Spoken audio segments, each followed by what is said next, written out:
What's up guys, my WWE Raw review after Mania, and for a Raw after Mania it was a little underwhelming, but it was still a good show, but it definitely is not a good Raw after Mania show. So first, Oba starts the show, he says he's the ruler, he has arrived, and I hated that start, because he said about 5 words then left, and so already I'm like, God, this show, that was a very bad start to just him saying 5 words and leaving. And then Kabuki Warriors vignette sucks. Io vs Rhea vs Kabuki Warrior average match. Io and Rhea win. I just don't care. So far I'm not liking this show. That's half an hour of the show and it's all of it. I did not like one bit of it, not 1 second.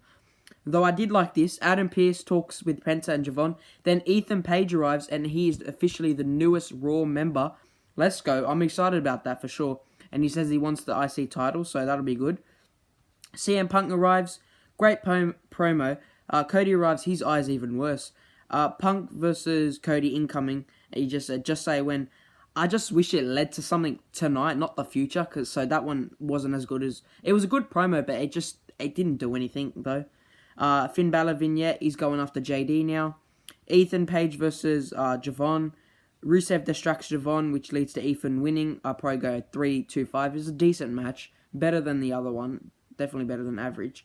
Rusev attacks Javon after the match. Penta arrives. Ethan attacks Penta. Then Rusev attacks Penta as well. Then we had Danhausen during the commercial break.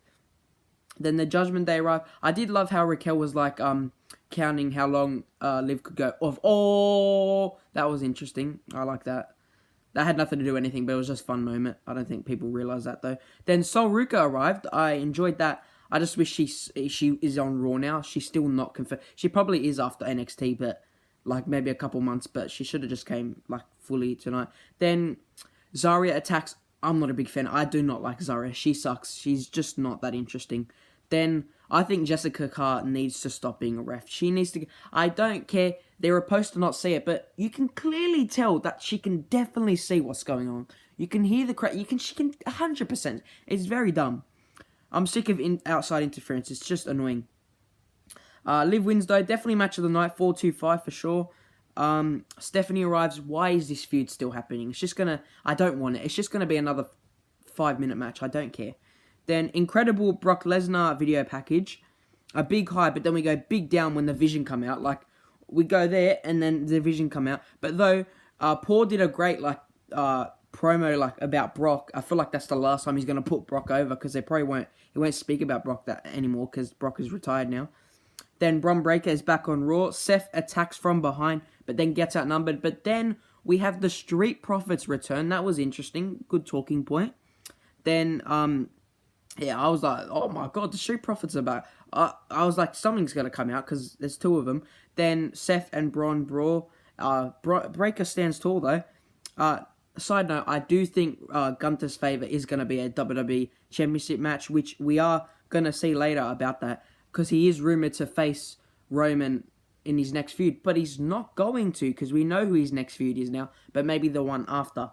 Then we had a JD vignette, it was alright.